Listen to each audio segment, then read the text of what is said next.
dansons la carioca. C'est bien, faites tous comme moi. Youpi. Ça se passe au musée français de la carte à jouer. Vous ne saviez peut-être pas qu'il y avait un musée qui portait ce nom-là. Bah si, ça existe. C'est pas loin d'ici d'ailleurs. C'est à Issy-les-Moulineaux.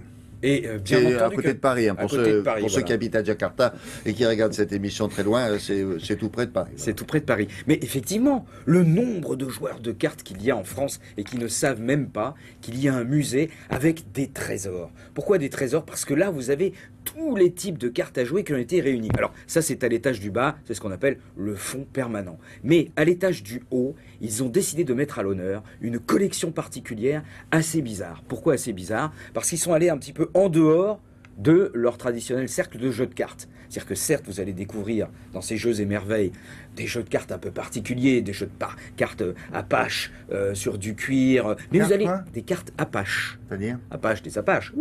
Les Apaches, les Apaches. Il y a les Comanches, il y a les Indiens, quoi. Les Indiens, voilà. Les Indiens je cherchais le nom, voilà. Parce que les Apaches, c'est aussi dans la banlieue de Paris. Ah, les Apaches de Paris en 1930, là, la bande qui se cherchait. Vous pensiez à cela? Non, c'est pas cela, c'est les vrais. Ce sont les vrais Apaches. D'accord, la Parce tribu que Apache. ceux qui se cherchaient les coups se sont appelés Apaches à cause des autres. Oui. Ceux à plumes. Et donc, dans cette collection, vous allez découvrir des choses comme le biribi, qui était un jeu très, très en vogue à la cour avant. Alors, pourquoi, comment, qu'est-ce que c'était? Et puis surtout, des jeux qui existent très peu, parce que vous allez voir, il faut vraiment les penser, comme par exemple un jeu de boules carré. Alors, ne me demandez pas ce qui s'est passé dans ça. Oui, c'est un jeu de boules. Vous connaissez le jeu de boules, hein. Bon, et quel rapport avec les cartes? Eh bien, quel rapport avec les cartes? C'est un jeu. C'est justement ce que j'essaye de vous expliquer. Dans le musée de la carte à jouer, vous avez tout en bas que des cartes à jouer, on est d'accord?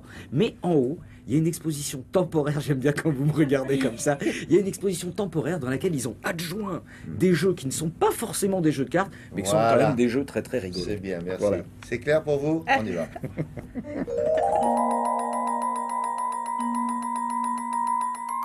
On démarre tout de suite avec une rareté, un biribi. C'est une loterie qui date de 1710. Alors vous choisissez un numéro, il y a 66 cases, vous tirez une olive, et si à l'intérieur de l'olive, c'est la bonne image, vous gagnez 64 fois la mise. Alors ça, c'est très en vogue, à la cour du roi, Louis XIV encourageait ces petits marquis. Pourquoi? Parce qu'il y en avait beaucoup qui perdaient. Hein. Et du coup, Louis XIV, il était content, parce qu'il avait plein de petits marquis qui étaient endettés. Il devait beaucoup d'argent à Louis XIV. Voilà comment il arrivait à tenir son petit monde.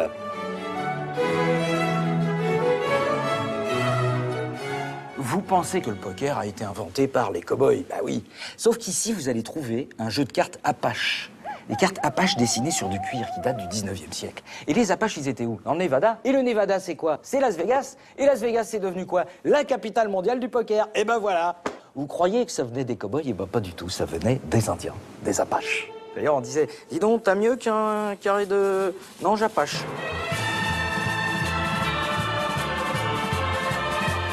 Autre perle rare de cette collection, les objets de ponton. Un ponton, c'est un navire qui est dématé et qui sert de prison. Pendant les guerres napoléoniennes, c'était là que les Anglais enfermaient les prisonniers français. Et là, ils construisaient des petits jeux avec des os. Les os qu'ils récupéraient dans la viande.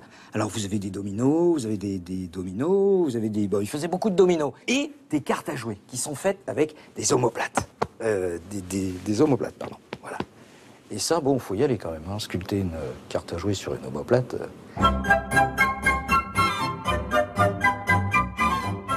Bon, mais nos bonnes vieilles cartes, elles ont subi des transformations, elles aussi. Eh bien oui, ici vous avez un décret de la Convention nationale, pleine Révolution française. Qu'est-ce qu'on fait? On coupe les têtes des rois, des reines, des valets, on veut plus rien voir sur aucune carte. Ça devient égalité, génie, liberté. Le problème, c'est que les joueurs, ils s'y retrouvaient pas.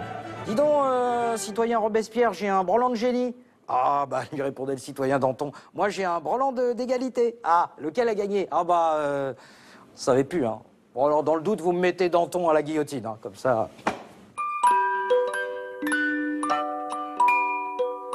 Et pour terminer, vous découvrirez dans cette exposition que le jeu de boules, la bonne vieille pétanque, date de -2, -4 avant Jésus-Christ. En tout cas, le collectionneur qui a ramené toutes ces pièces ici a trouvé un petit gallo-romain avec une boule à la main.